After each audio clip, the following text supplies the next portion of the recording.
আল্লাহ রসুল সাল্লাল্লাহু আলাইহি সাল্লাম হযরত ওমর রাদিয়াল্লাহু তাআলা আনহুর মতো মানুষকে বলে গেছেন, ওমর, আমার ইন্তেকালের পরে ইয়ামান থেকে একজন মানুষ আসবে, ওয়াইস আল কারনি। তার সাথে যদি তোমার দেখা হয়, সাক্ষাৎ হয়, তাহলে আমার সালাম জানায়ো। আর তুমি তার জন্য, তার কাছ থেকে তোমার হকে তুমি দোয়া নিও। কাকে বলেছেন? ওয়াইস কারনি থেকে দোয়া নিতে বলেছেন হযরতে ওমরের মতো মানুষকে। হযরতে ওমর, কি তার শান, কি তার মর্যাদা! যিনি উম্মতের দ্বিতীয় নাম্বার ব্যক্তি, সেকেন্ড ম্যান, উম্মতের দ্বিতীয় নাম্বার ব্যক্তি, জান্নাতের সুসংবাদ প্রাপ্ত ব্যক্তি, যার ব্যাপারে আল্লাহর রাসূল বলেছেন, লাউ কানা বাদি নবী লাকানা উমর। আমার পরে যদি কেউ নবী হতো তাহলে ওমর নবী হওয়ার মতো যোগ্য ব্যক্তি ছিল। যার ব্যাপারে আল্লাহর রাসূল বলেছেন, ওমর, তুমি যে রাস্তাতে হেঁটে যাও 40 দিন পর্যন্ত সে রাস্তায় শয়তান ঢোকে না। সুবহানাল্লাহ বলে। যার ব্যাপারে ওমর বলেছে, নবীজি বলেছেন, আকাশের তারা এই সমপরিমাণ নেকি আমার উম্মতের মধ্যে একজনের এমন মানুষ আছে যার নেকি আকাশের তারার চেয়ে অনেক বেশি হবে। আম্মা জান আয়েশা সিদ্দিকা বললেন, ইয়া রাসূলুল্লাহ, কে তিনি? নবীজি বললেন, আমার ওমর, তার নেকি এত বেশি হবে আকাশের তারার চেয়েও তার নেকির সংখ্যা অনেক বেশি হবে। হযরত ওমর এত বড় মানুষ।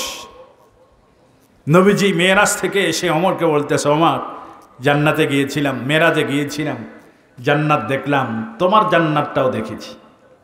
আমার জান্নাতের পাশেই লাগানো তোমার জান্নাত এত চাকচিক্যপূর্ণ, এত সুন্দর, এত কারুকার্যপূর্ণ।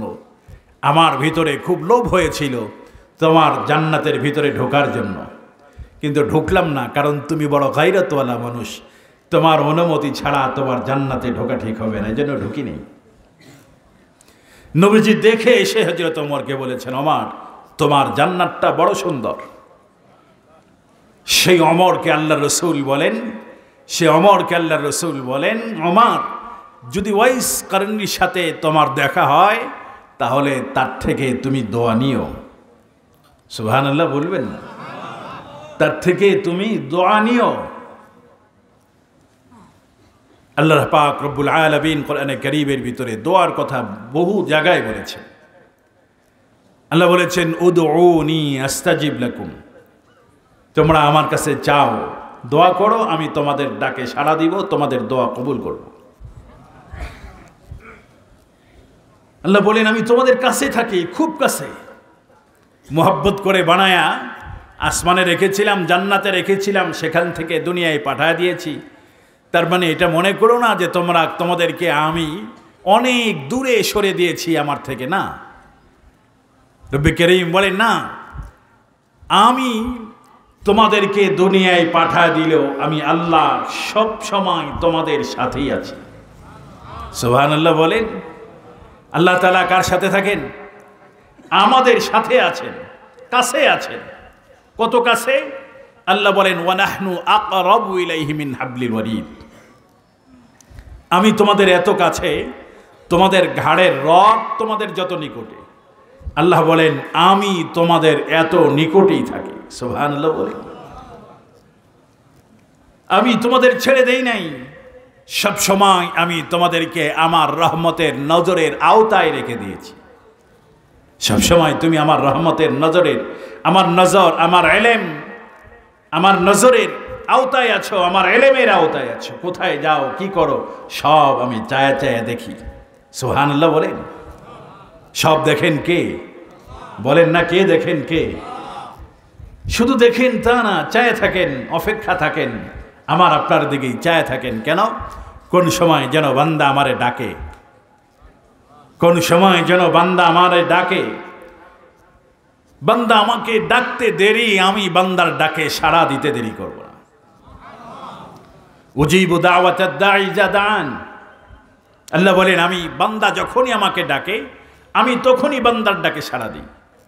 ওয়া ইযা সাআলাকা আন্নী ইবাদি ফাইন্নী করিব, আল্লাহ বলেন বন্ধু আপনার কাছে যদি আমার বান্দারা প্রশ্ন করে আমার সম্পর্কে যায়, আমরা তো দুনিয়াতে আল্লাহ কত দূরে প্রশ্ন করতে পারে, আপনি বলবেন ইন্নী কারিব, আমি আল্লাহ বান্দার খুব নিকটে থাকি। শুধু নিকটে থাকি তা না, আমি বান্দাকে দেওয়ার জন্য সর্বদা প্রস্তুত থাকি। বান্দা চাইতে যতক্ষণ দেরি হয়, আমি বান্দাকে দিতে তত দেরি করি না। সুবহানাল্লাহ বলে, বান্দাকে দিতে তত দেরি করে না। চাইতে দেরি, বান্দাকে দিতে দেরি করে না। আমি বান্দা আল্লাহকে একবার ডাকে, বান্দা আল্লাহর ডাকে ৭০ বার সাড়া দেয়। সুবহানাল্লাহ বলেন। আপনি আল্লাহকে যেভাবে ডাকবেন, আল্লাহ আপনাকে সেভাবে স্মরণ করবে। আল্লাহ বলেছেন ফাযকুরুনি আযকুরুকুম, ফাযকুরুনি আযকুরুকুম। তুমি আমাকে ডাকো, আমি তোমাকে ডাকবো, তোমার ডাকে সাড়া দিব। বান্দা যখন বলে, হাদিসের মধ্যে আসছে, বান্দা বলে আল্লাহ, একবার বলে আল্লাহ, আল্লাহ পাক বান্দার ডাকে ৭০ বার ডাক সাড়া দিয়া বলে লাব্বাইকা আব্দি, বান্দা আমি তোর কাছে আছি, তোমার কাছে আছি, তোমার কাছে আছি, কি চাও চাও।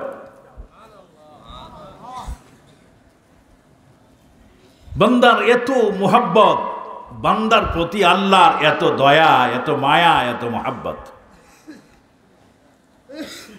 শুধু তাই না, বান্দাকে দেওয়ার জন্য প্রস্তুত থাকে।